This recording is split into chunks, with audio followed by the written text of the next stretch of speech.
Hello. Welcome, everyone. Hi, Jen. Hi, Stacy, Elizabeth, Marlies, Marcy, Danny, PCA. Hello. Welcome, welcome, welcome to Card Sharks, everybody. All right. Cool, cool, cool. Ooh, I am very jealous of Danny's like rainbow stack of like drawers. I love those. Oh, very cool. Okay, let me turn off this music fully. There we go. And okay. All right. Welcome to Facilitator Cards, Card Sharks, everyone. I'm Meg Bolger. You probably know me through email, if nothing else, but this is my face. This is what I look like. And it's really lovely to have you all here today. So Card Sharks is a session that is all about getting to know our facilitator cards better. We're going to do some sorting and selecting. We're going to do some scenario work, and we will leave some time at the end for Q&A. But first, what I would love to do, and I'm so excited, we have sometimes these are really small, like 4 or 5 people, and we got 10 people today, which is really excellent. So I would love if everybody would open up the chat, and if in the chat you would share 2 things. Can you share where you're calling in from and what sort of facilitation do you do? Where are you calling in from and what sort of facilitation do you do? Or kind of how is facilitation in your life? Yeah, throw those answers in the chat. Perfect. Got the UK coming in. I'm in central Vermont in the US. Kind of between the big cities between me are like New York, 4 hours south, and Montreal, 2 hours north. Okay, NYC, Pennsylvania, State College. Oh, I know someone who's in State College. I don't usually hear other folks from State College. Do you know Bud? Spud? Do you know Spud? Yes. Who doesn't know Spud in State College? Probably is how that goes. Okay, wonderful. Whidbey Island. Cool. I used to live in Seattle, so I know Whidbey. Okay, just north of Toronto. All right, wonderful. Okay, so we're gonna start off with a quick finger vote. So here's what I need you to do. On a scale of 0, my facilitator cards are still in the box and the plastics never come off of them, to 5, I use my facilitator cards all the time. On a scale of 0 to 5, where are you at in terms of familiarity with your facilitator cards? Okay, we've got like, they're unwrapped from, okay, 2, 1, 1.5. Is that 1.5, Paul? I saw like one of those. Okay, all right. Okay, perfect. So if you're not voting, is that because you don't have cards or because you don't miss the question? I saw a couple people not vote. So if you don't have your cards with you today, know that this session is going to be all about using your cards. So you're going to need it for the session. We run the session every month, and you can drop back in next month if you don't have your cards with you today, because if for the rest of us, we're going to be spending the next hour getting into and learning all about the cards. Okay, don't have audio for some reason. So one thing you could try if you want to, person who is struggling with audio, if you want to try calling in, you are welcome to do that as well. Okay, awesome. So for folks who have never really used their cards or are kind of passing familiarity, we are going to spend a bunch of time with them today. And so hopefully that you'll be able to kind of go up a number or feel a little more confident or excited about them. So here we go. So before we jump into sorting and getting into playing with the cards, I would love you to do a quick minute paper. So here is what I'd love. If you could put in the chat, we're going to do one more chat response. If you could put in the chat the answer to this question. So So let me spotlight myself, make it a little easier for you to read. What got you excited about facilitator cards, and what questions are you coming to the session with about how to use them? I would love you to answer those two things in the next minute. Type it in the chat, and when you're ready, you can hit send. I will do my best to kind of orient my thoughts and also our Q&A towards the end around the questions you have. But I'd love to know what got you excited and what questions you have about facilitator cards.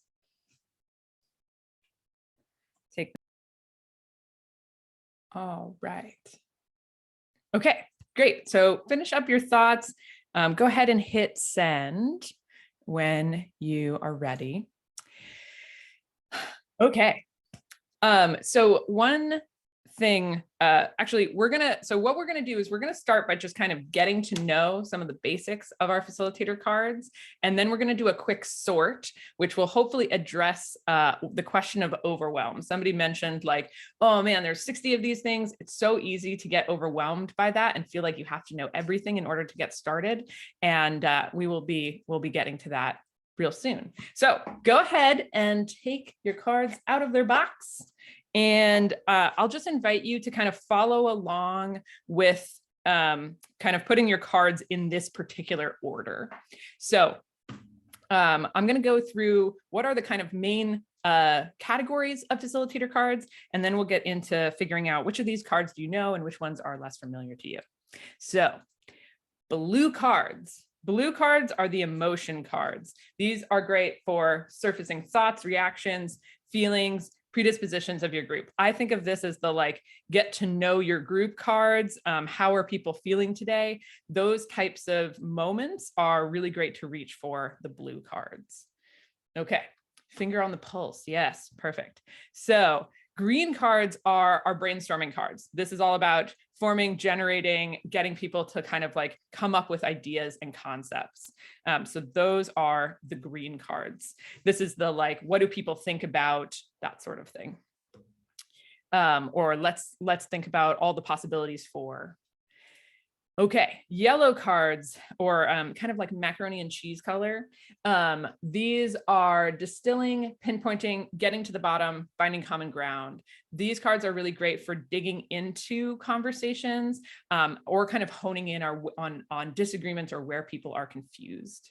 So that's what the yellow cards are best at. And then finally, red cards.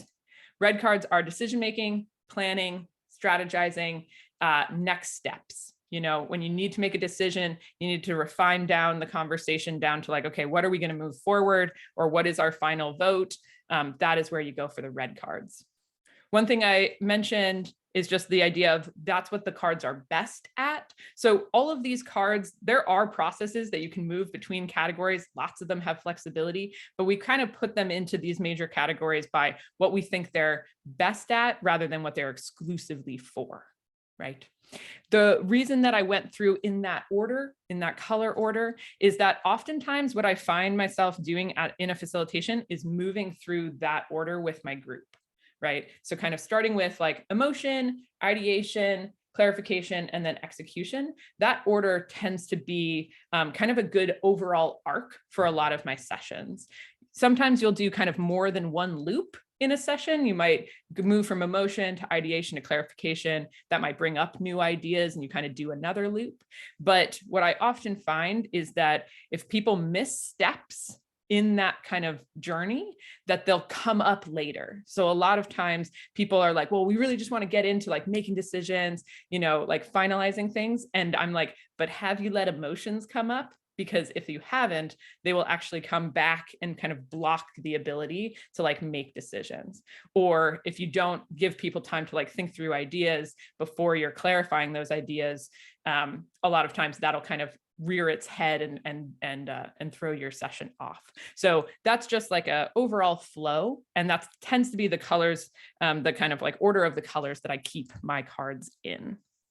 So what I want us to do now is I want to have you look at your cards and make two piles. So here are the two piles that I would like you to make. I would like you to make a pile of cards I think I know and cards I don't think I know. And there's a really important instruction for everybody who's already started. Only look at the front, okay? No reading the back in order to figure out, do you know the card or not? So you're just going off of the name, like, okay, SWOT analysis. Yes, I know that, or ooh, I don't think I know that. Once you have 3 or 4 cards of one color, then move to the next color. And that's just to make sure that we get through all of them, because I'm only going to give you 5 minutes to do this. So cards you think you know, cards you don't think you know, only look at the front, resist reading the back of the cards. And what I'll ask you to do is I'll have you turn your camera off to do this so that you don't have to worry about anybody viewing you. And then turn your camera back on when you are done sorting. Okay.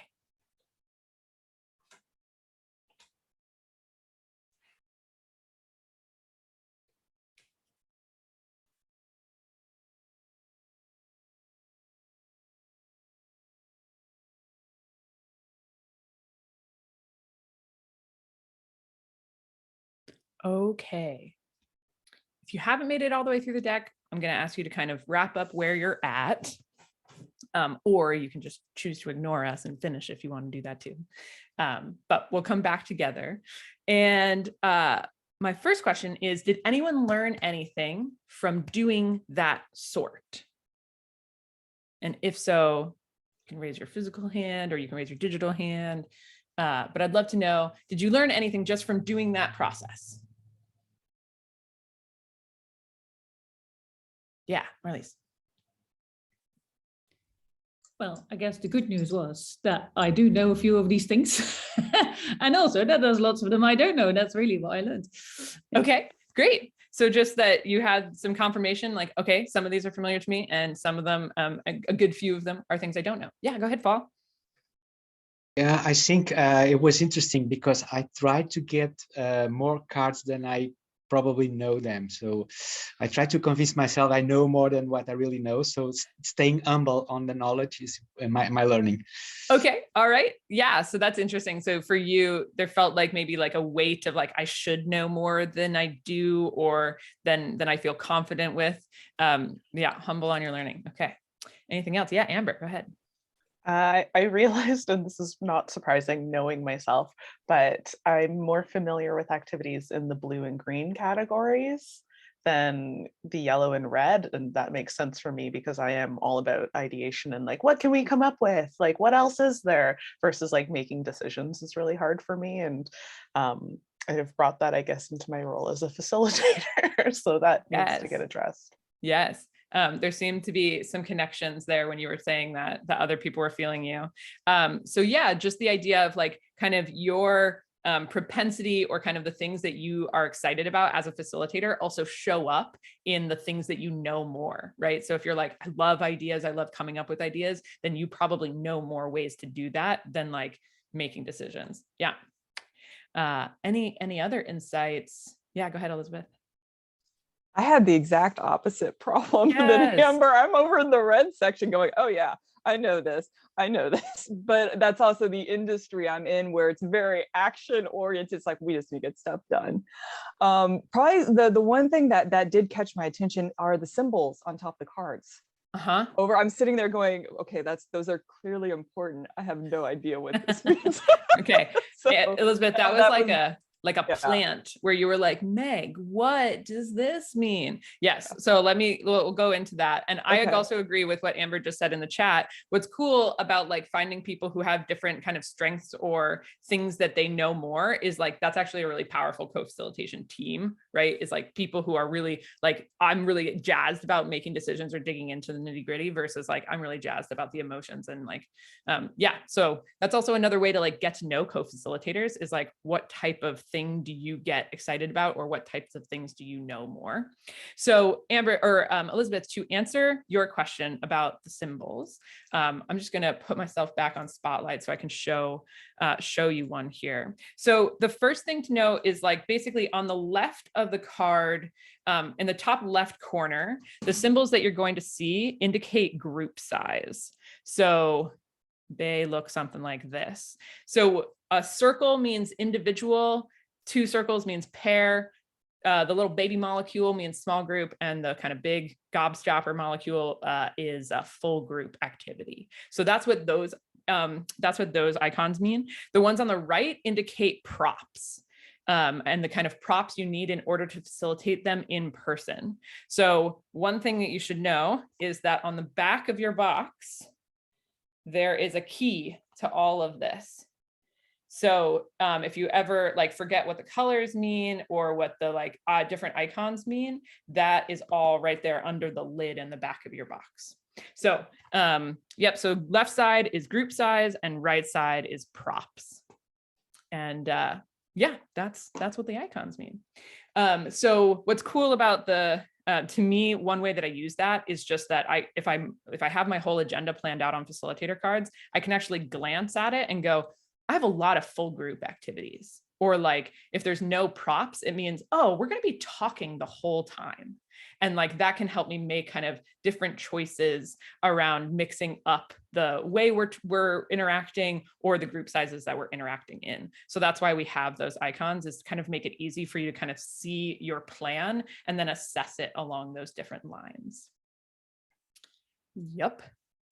So what we're going to do now is we're actually going to practice kind of like making decisions with our facilitator cards. So the way we're going to do this is I'm going to put you in a breakout room with 1 or 2 other people, and they're going to basically be your co-facilitators for the moment. And I'm going to give you a scenario to work through with your co-facilitators. And what I'm going to ask you to do with the cards you know is I'm going to ask you just to work initially from the cards you know.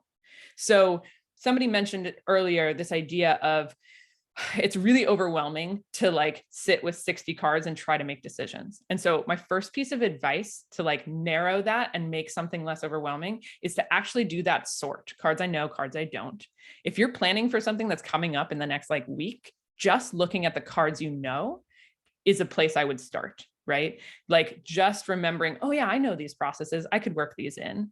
So for this scenario, just start with the cards you know and see if you can like figure out how you might facilitate it with just those cards. Okay, so here is the scenario. I'm going to read it out and then I will send it in the chat as well. Okay, you are training a group of beginner facilitators. You want them to get a sense of how comfortable the group is in their facilitation skills right now before you start the training. Okay, what blue cards could you use to get to know where the group is at? All right, so I'm going to throw that in the chat for your reference. You're going to have a little more than 5 minutes in your breakout rooms, and you just need to use 1 card, but if you get ambitious or you want to come up with more or sequence or kind of smash them together, you can totally do that. Any questions before I open up your breakout rooms? Yeah, Marcy, go ahead. Thanks. So we'll be discussing the ones that we have selected out of the whole pile. We've narrowed it down to the ones we know. Right. So you want to kind of just go to the cards that you know, and then with 3 your or 4 group, blues. Yeah, that are blues. Yep. So you'll probably, you might be in the like kind of 2 to 5 card range, but your partners might have different ones that they know. So all of you can kind of discuss, okay, what could we use to facilitate this scenario? Got it. Thank you. Yep. Okay, awesome. If you see me pop into your room, totally ignore me. I'm just there to be a fly on the wall, and we'll see you back here. I'll in like about 5 minutes. I will give you a 2-minute warning before we close out. Okay, see you all back here soon.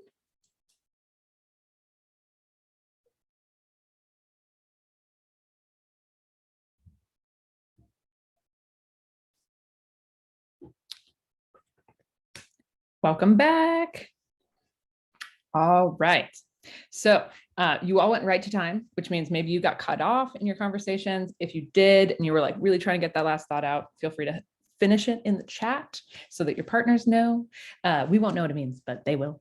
And okay, so welcome back. We had, I think 5 different breakout rooms going.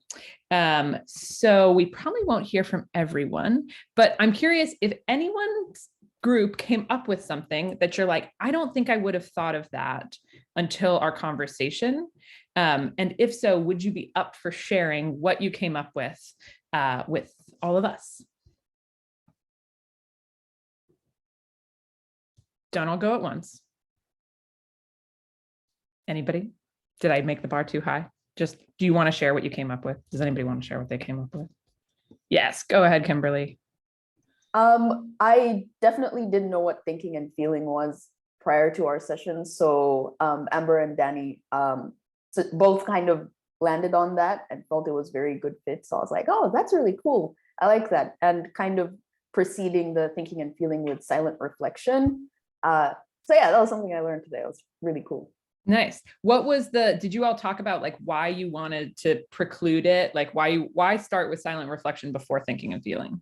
Yeah, the idea was if people were sort of introverted and weren't quite ready to verbalize their feelings, they would have a moment of silent reflection to kind of warm up and then kind of go into the more social activity.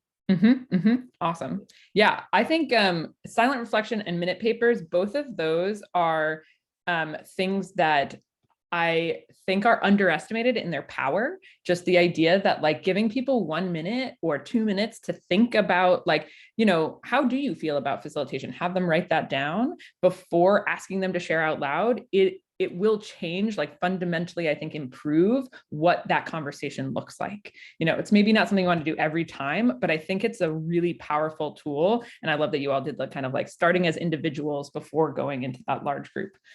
Yeah.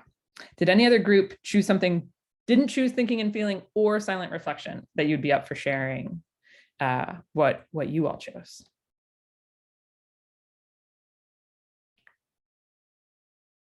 Anyone else?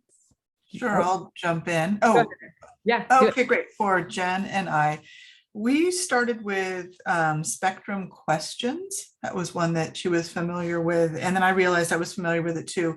And then after we spoke, we realized, well, maybe they would need something, I'm just looking at the cards, to warm up to that. Like that might be too intense given, especially if we're dealing with people who've been virtual for so long. And so we thought about a sequence that may have some silent reflection first, and then maybe go into declarative pairs, ultimately with the idea of hearing how people are showing up, both in terms of what they're thinking about, what they're feeling, and then eventually maybe get into the spectrum questions that would help us understand the facilitator part of where they are. So anyway, we ended up designing the sequence.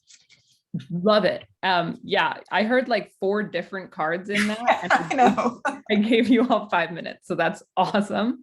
So I heard silent reflection, and you could even style that one as a thinking and feeling. Like that could be your 2 prompts for thinking for the silent reflection, and then declarative pairs, and then spectrum questions.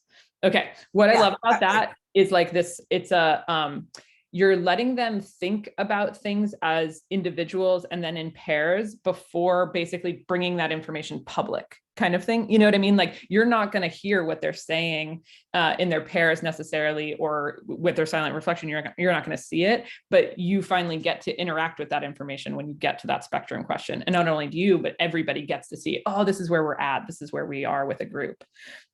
Yeah. Okay, cool. That's awesome. Okay. So let's do another scenario. And we're going to do a really quick heads down, hands up style vote. So if everybody can put their heads down, yeah, trust me, or just close your eyes, either way. And I'd like you to raise your hand if you want to go back into the same breakout rooms, and leave your hand down if you were like, mix it up, let's meet new people. Okay. Everybody vote. If you want to go back in with the same people, raise your hand. Okay. All right. You can put your hands down. You can put your heads up. Okay. We've got variation had it. So we're gonna mix up the rooms. So for those of you who wanted to stay, you're rolling into a new room. So know that's about to happen. And hopefully that person will be just as wonderful. Okay. So we are now going to move into a kind of part 2 of that scenario. So let's say you've got that group, you've done a little bit of that surfacing and getting to know where they're at. And now you want that group to kind of transition into brainstorming. So here is the scenario in the chat. You want the group to brainstorm, what are the skills, abilities, and knowledge that go into being a great facilitator?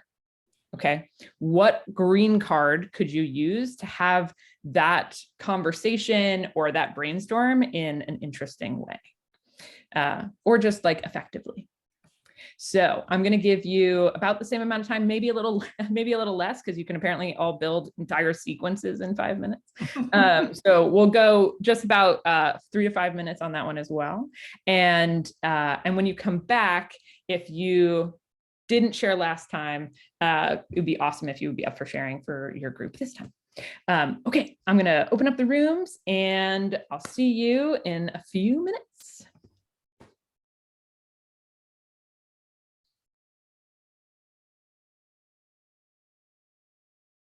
Welcome back.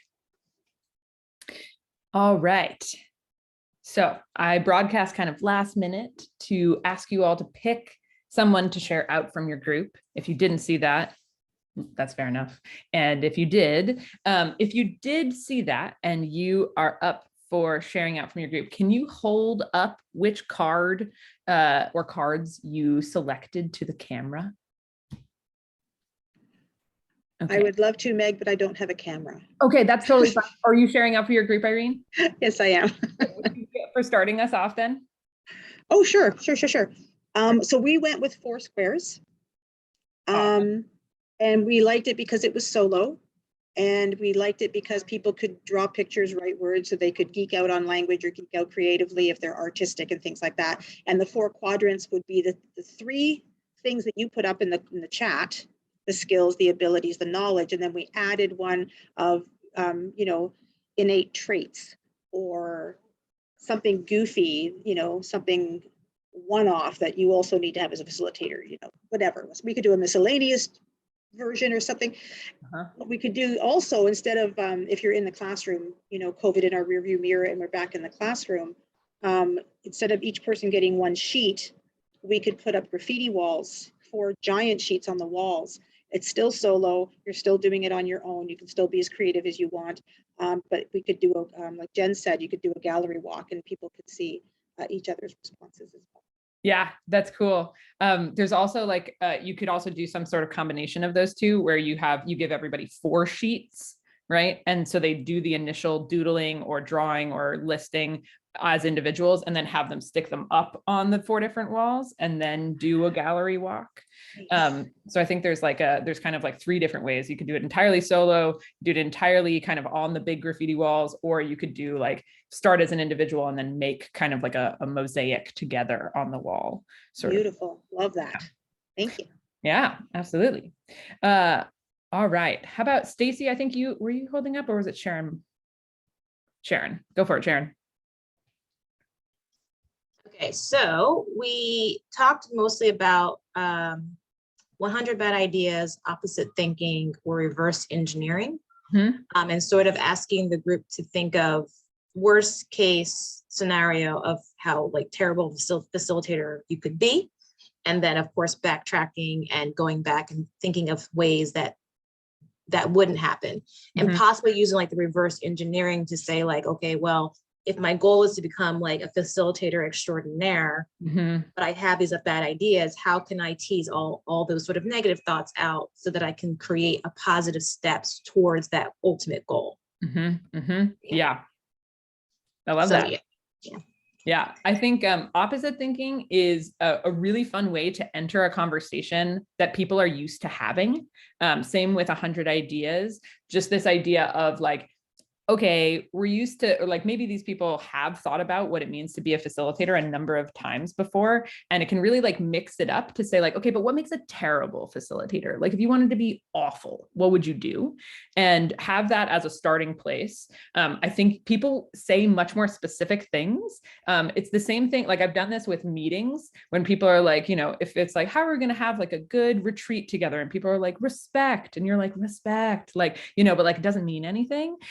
but if you say like, how would we make sure that this is just the worst experience? People will be really specific, you know, and they'll even say things that they have done in this like oddly cathartic way, you know, like, well, like somebody could take over the whole room, Tom, you know, like, but it will like name things that we're all, and same with a bad facilitator, like we've all done things that were like, oh, that wasn't ideal, you know? And so it lets that get out in a way that we all know that that's not ideal. And then kind of, I love the like pairing with reverse engineering of like, okay, so if we know what it looks like to get somewhere, like if we know what we want to be able to do, then what are the different things we need to improve, or what are the different parts that we would want to like paths we would need to get there? Yeah. Cool. Did anybody's group use cards that we haven't mentioned yet, that the other groups mentioned? Yes, Stacy's group did. Yes, I know, I wonder. Okay.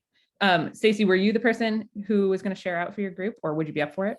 I wasn't, but I'd be happy to. So we can just kind of build off of that. I think we also talked about Foursquare. So this one being, it's interesting. I was just thinking about what you were talking about in terms of, you know, opposite thinking and then reverse engineering, sort of what you know and what you wonder could also then lead into what's the next activity or something that you build upon those curiosities to help them in a growing process. So again, it would just be an opportunity for people to share sort of what they know and what they feel comfortable in and where they want to grow and where they're, where maybe they're wanting to learn. Yeah, I think that's a really great one too, especially if you're working with a more seasoned group of folks. Sometimes it can feel like, well, I want to honor the knowledge that's already here, as well as like open the possibility for like what we need to still discover. And so just that idea of like, you know things, right? Like you already know things. I think that's helpful to reinforce regardless of the group. And then, but like you also have questions or curiosities, and that's a nice one that kind of pulls you into the next piece. Yeah, cool. Okay, so we have about 10 minutes left in Card Sharks. And what I would love to do now is just invite you to think about what questions do you have about facilitator cards that we haven't answered yet today, that are just kind of top of mind, or like, what do you need to know in order for you to feel like, okay, I'm going to reach for this box more often, or I feel like I have the ability to like get into this, to let this tool kind of like help and serve me. Like, what questions do you have, or what do you feel like you need in order to feel like this is a tool that can really support your work? Throw them in the chat, or you can throw them out loud. Yeah, go ahead, Marlies. Yeah.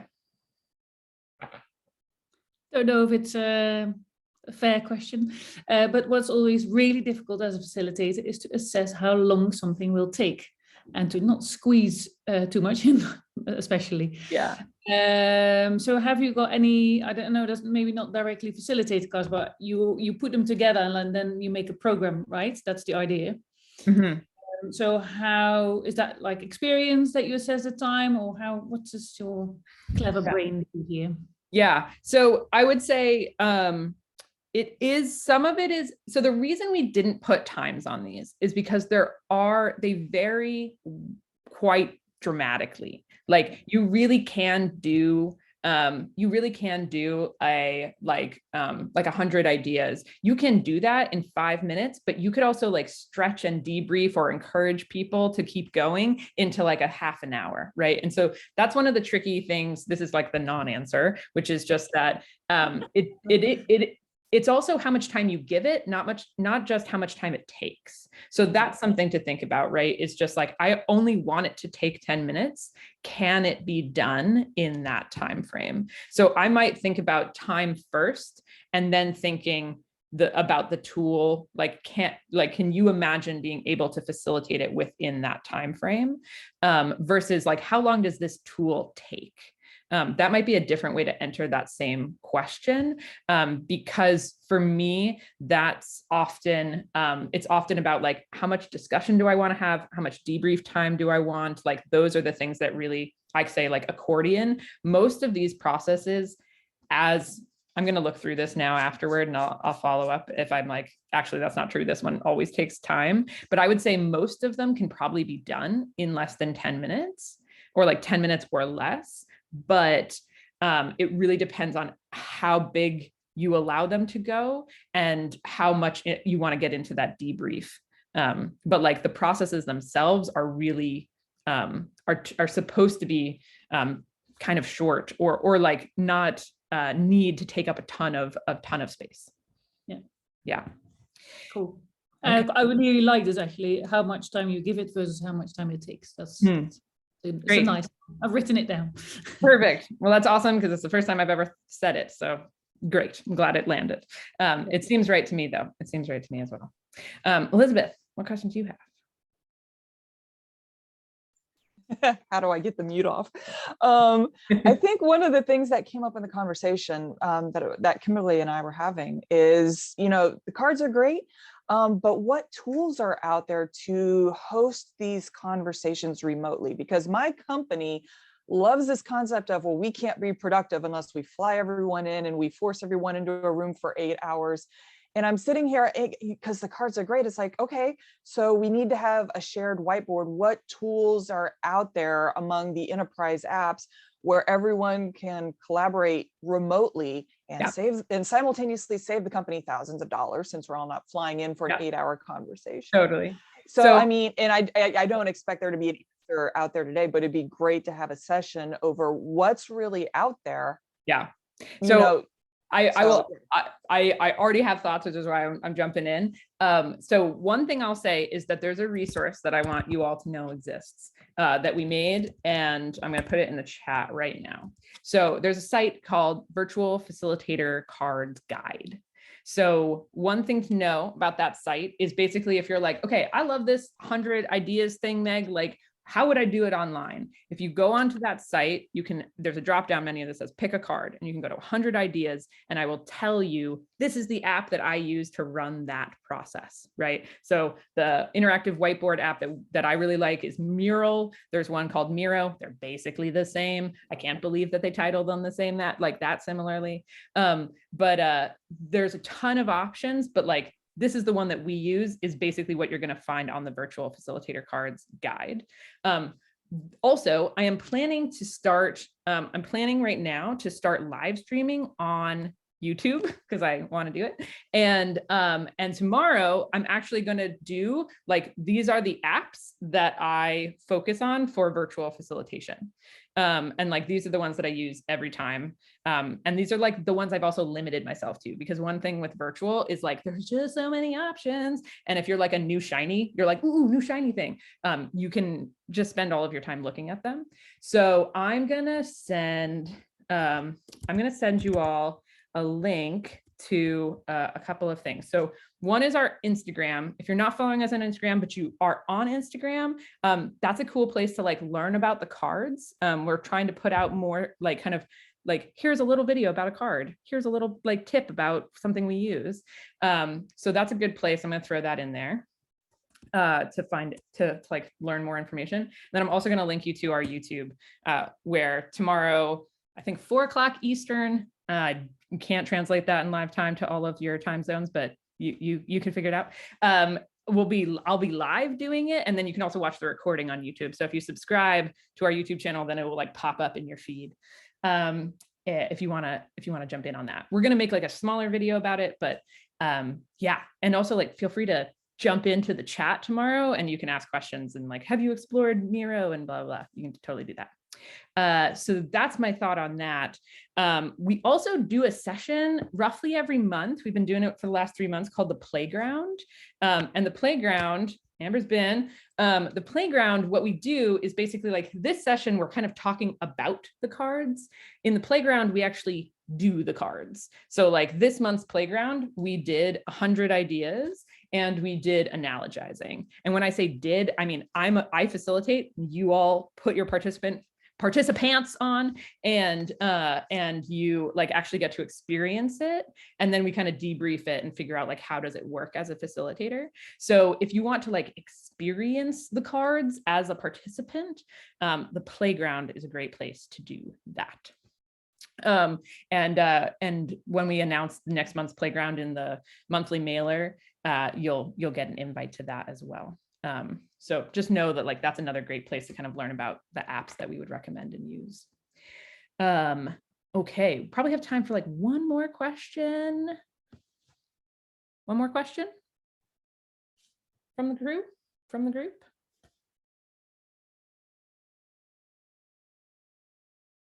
Set, y'all are good. Okay, perfect. Glad we're all done. So okay, that's great. So what I will say is that there is like a wealth of facilitator knowledge within this room right now. And that also happens a lot at our events, which is really cool. And something that I've started to invite people to do is if you're like, I would like to connect with more facilitators online and see what's out there.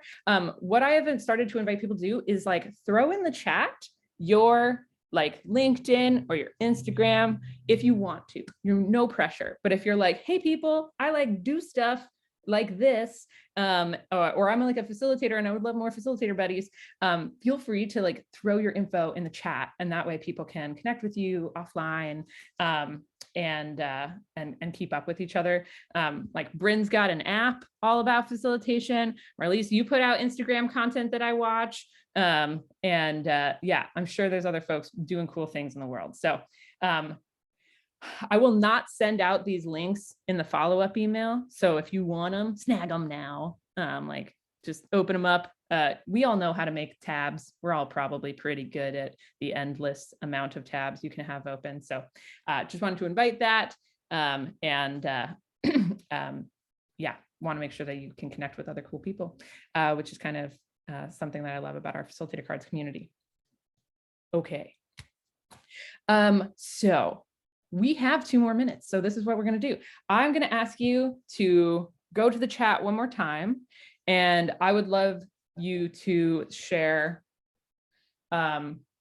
one thing I learned today was blank. One thing I learned today was blank. Going to do a little fill in the gap to end out.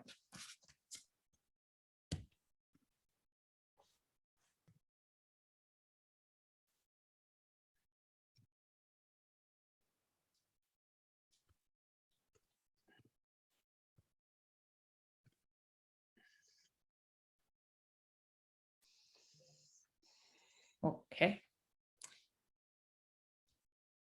Yes, cool. So there is I'm going to send one last link. Facilitator. Okay. So there is a page that I'm just going to link you all to on our Facilitator Cards website. We're going to be updating that page over the next few weeks with more videos and stuff. But if you are just looking for kind of like a hub of all the information and resources and events for Facilitator Cards, you can kind of bookmark that page, the card carrier page. You are all card carriers. Get it? Okay. That's a great place to kind of go back to if you're like, where was that guide link? Or like, what was that events thing? That page is going to be kind of our like start here page for all of that information. Okay, so thank you all so much for coming to Card Sharks. You are all welcome back. We do this every month, and I always give different scenarios, so we always work through different ones. And as you use the cards, you learn different ones, and so you can answer different ones in the different groups. Folks have come 5 or 6 times now, so it's really fun to see familiar faces at Card Sharks. Thank you all so much for being here. We're going to do a sign off that I like doing, so if you want to unmute, I'll count down 3, 2, 1, and we'll say bye together. And if you want to stick around because you have more questions, great. Otherwise, hope to see you around the internet, everyone. Okay, 3, 2, 1. Bye. Bye. Thank you. Bye. Thank you. Thank you. Thank you. Meg. Thank you. Bye-bye. See ya. See ya. See ya.